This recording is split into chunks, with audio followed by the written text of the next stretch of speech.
Nah, jadi kita sekarang ada di Teknik Elektro Universitas Peradaban, dan mungkin kita bisa cerita di sini apa sih visi misi kita di Universitas Peradaban. Mudah-mudahan cocok dengan motivasi kalian juga kuliah di sini ya.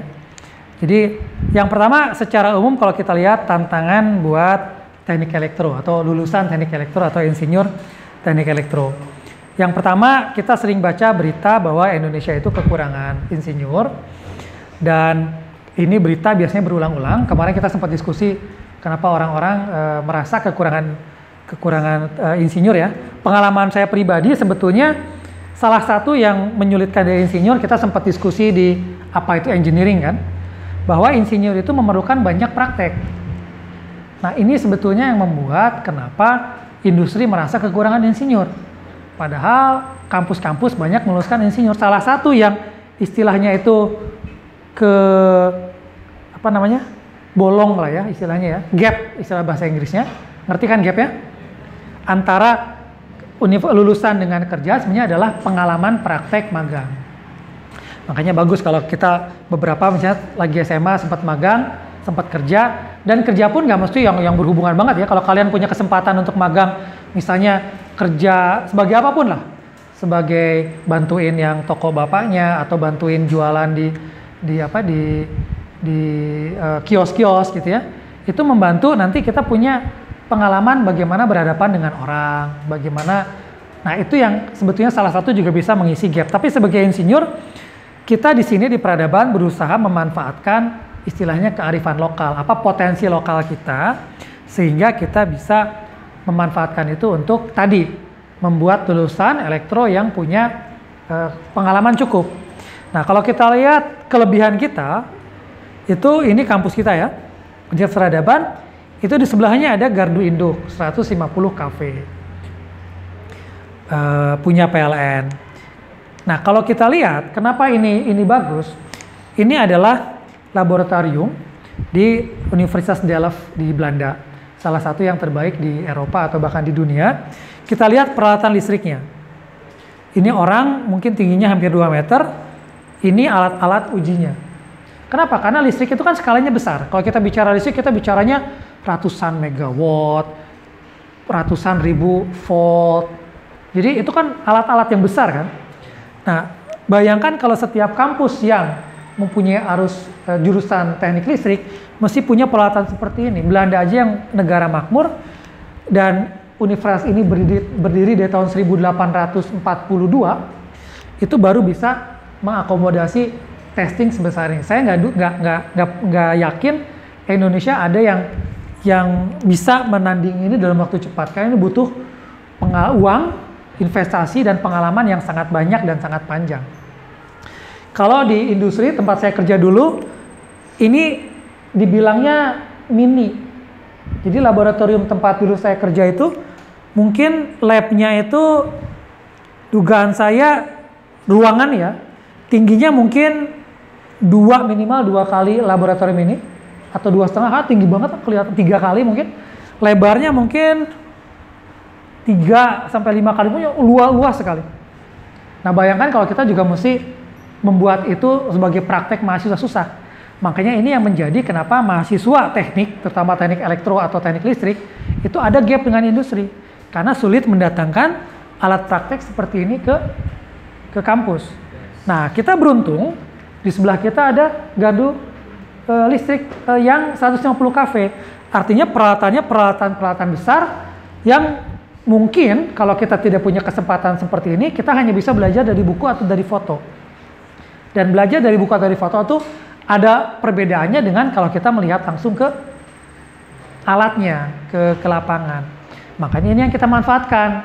Kita manfaatkan dengan cara kalian mungkin sering-sering datang ke sana, karena cuman jalan kaki juga 2 menit.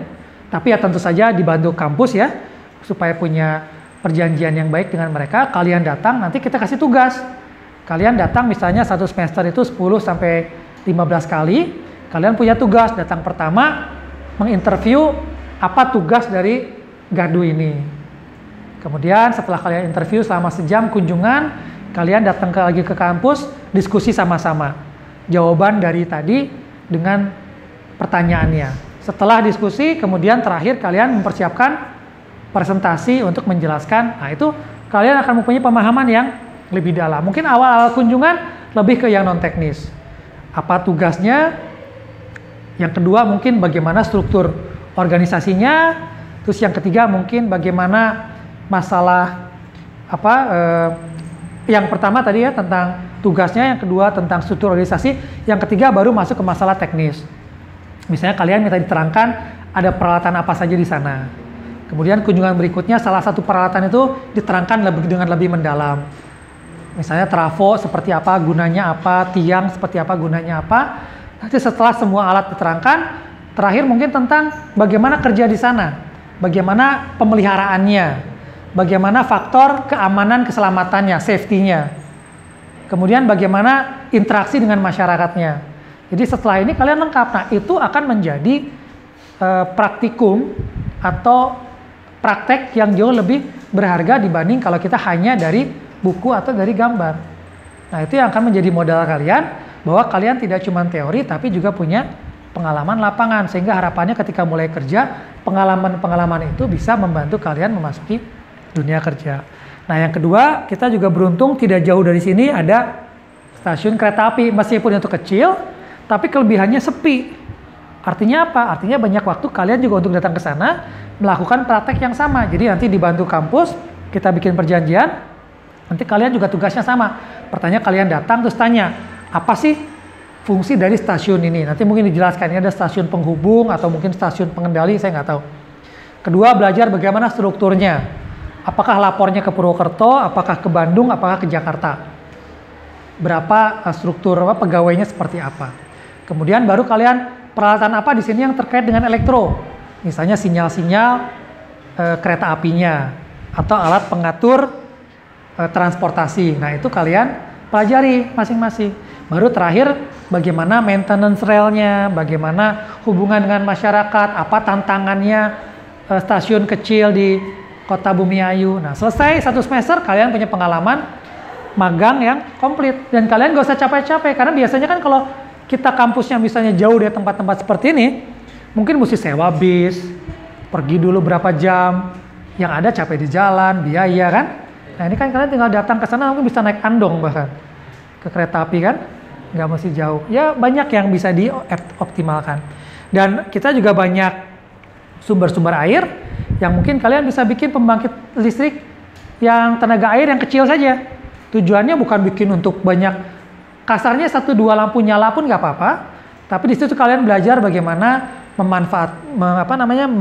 membuat teori menjadi praktek, dan bukan cuma belajar teori jadi praktek, belajar bagaimana berorganisasi untuk bikin pembangkit yang kecil, kemudian bagaimana minta izin sama warga, bagaimana diskusi dengan warga, bahkan kalian bisa bikin itu sebagai laboratorium, bukan untuk kalian saja, tapi untuk mengajarkan anak-anak SMA atau SMK seperti apa listrik tenaga air itu.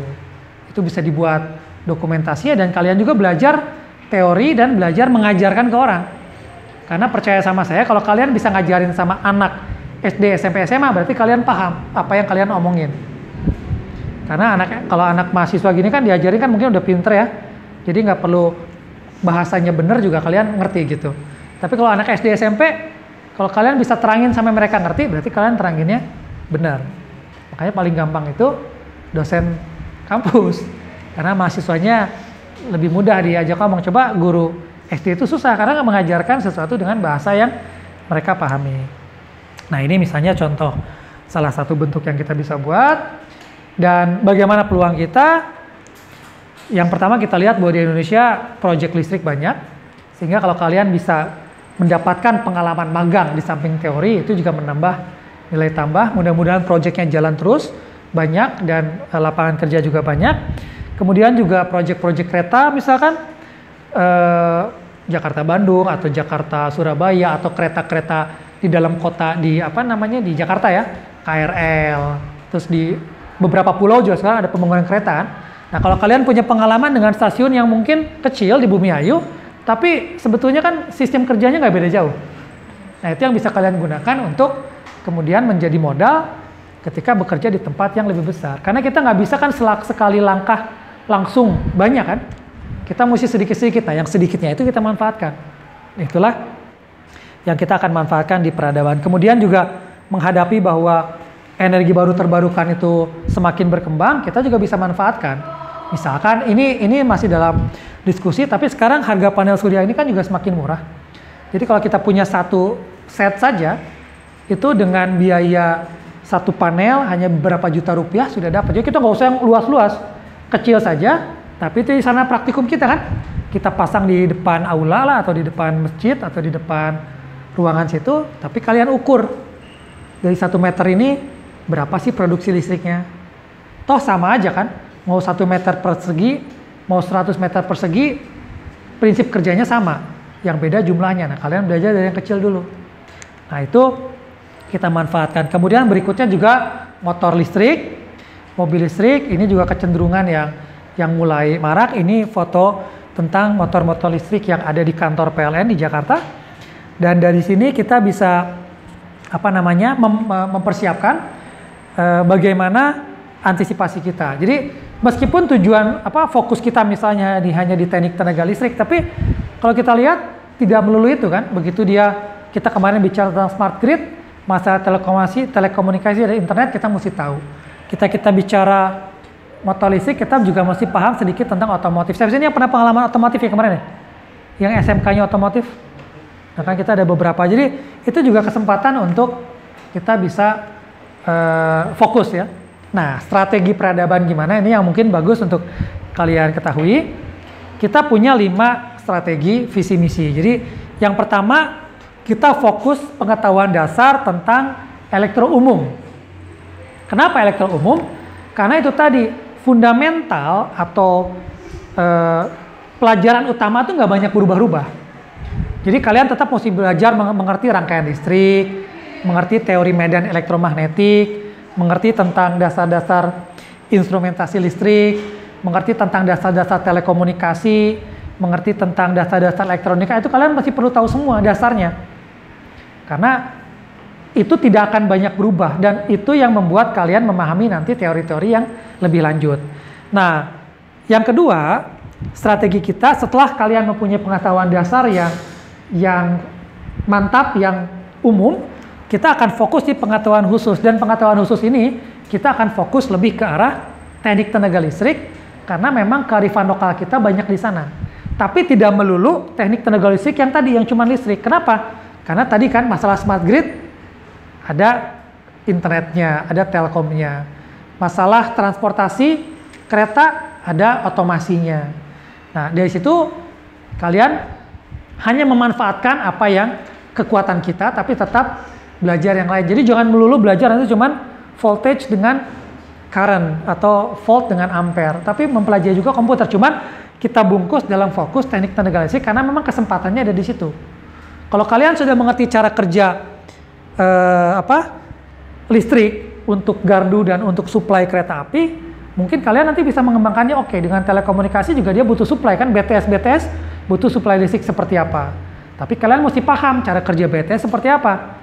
Tentu saja listrik di BTS tidak sama banyaknya dengan listrik di gardu atau di stasiun. Nah, setelah kalian punya pengetahuan dasar dan pengetahuan khusus, kita fokus yang ketiga adalah pengalaman magang. Itulah memanfaatkan industri sekitar. Kesempatan, jarang loh itu punya kesempatan seperti itu.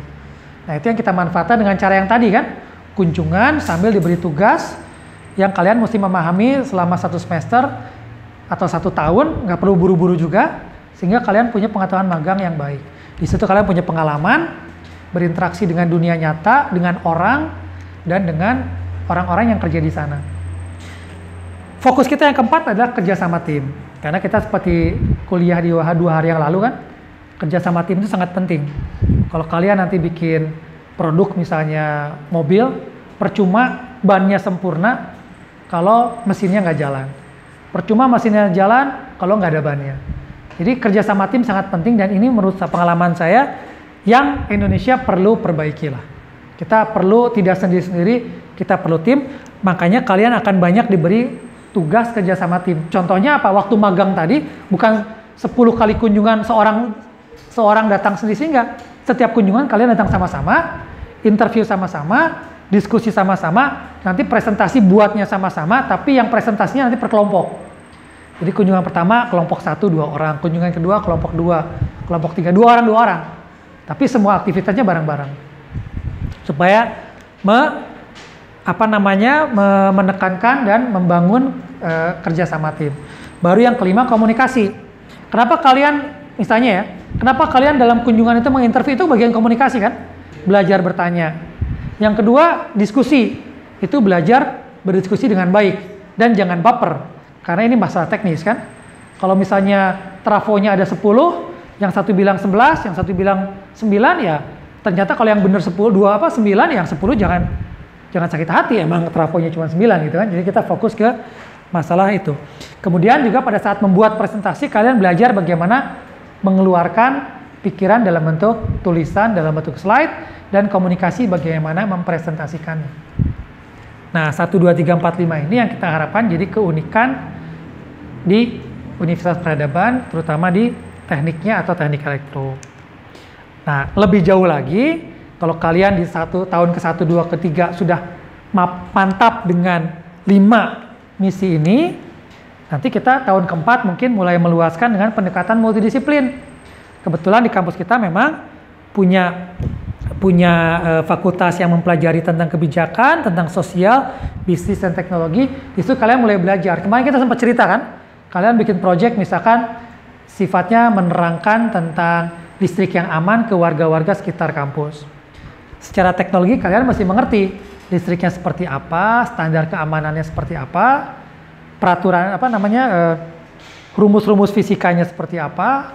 Tapi secara bisnis ya kalian mesti memahami juga bahwa masyarakat itu harus mengerti kenapa mereka butuh listrik, karena mungkin itu membantu artinya kenapa mereka mesti bayar listrik, mereka tahu bahwa kemanfaat mereka akan lebih besar. Kemudian secara sosial bagaimana menerangkan ke masyarakat yang berbeda-beda, dan itu mungkin kita bisa melihat dalam bentuk kebijakan, kira-kira peraturan apa yang bisa dibuat untuk mendukung, atau peraturan apa yang bisa kita beri masukan. Nah, itu mungkin untuk yang terakhir, jadi kalian komplit sebagai alumni nantinya, lulusan. Mungkin itu tentang teknik elektro peradaban, mungkin agak panjang, tapi kalian bisa lihat nanti seperti biasa di channelnya ya. Makasih.